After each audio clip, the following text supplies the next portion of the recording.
بجټ نه حکومت د ملازمینو خلاف یو زبردست پالیسي شروع کړې ده او هغې کې لومړی بسم الله دغه نه کړې ده چې په بجټ کې موږ له 10 روپۍ اضافه ونه کړه.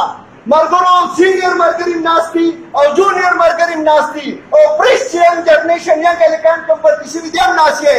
خو دا د مشرانو نه موږ اورېدلو چې پاکستان جوړ شوی دی نو تر اوسه پورې د پاکستان په تاریخ کې یو بجټ په ریکارډ باندې داسې نشته چې په هغې کې ملازم ته اضافه نه ده شوې. په 65 او په 71 کې جنګونه شوي دي خو په هغې کالو په ریکارډ موجود دي چې ملازمینو له په تنخواه کې اضافه په پنشن کې اضافه شوې ده.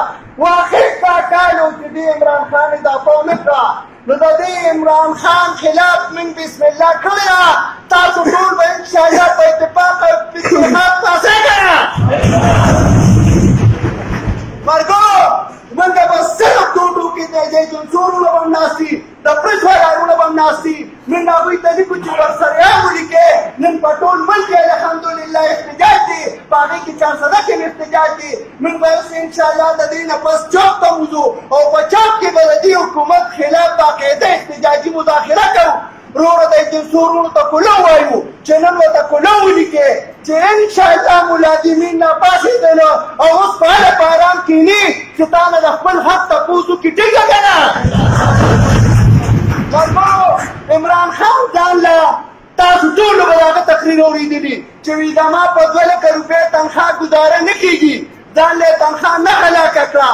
خپل صدر یې چې د کراچۍ نه راوستی دی چې د پاکستان صدر او هغه یو چغه به اوس یې ووایم چې صدر پاکستان او ښایي هغه صدر دی هغه له یې 10 لکه تنخواه وکړه او زموږ دپاره 10% هغه نواز شریف شمېره به 10% ټوله درله هغه 10 هم ونه کړه.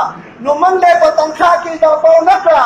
ورسره ځان له ښځه موږ د صوبایي اسمبلۍ ته حال دی چې مشران ناست دي او تاسو ټولو ته هم پته ده چې د 5 لکو نه کمه د یو منسټر او د یو ایم پي اې تنخواه نشته. دا څه که نه؟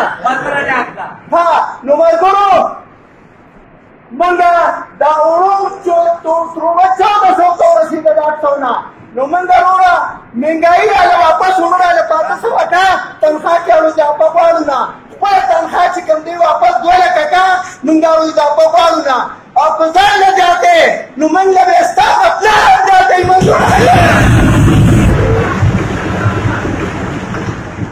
ملګرو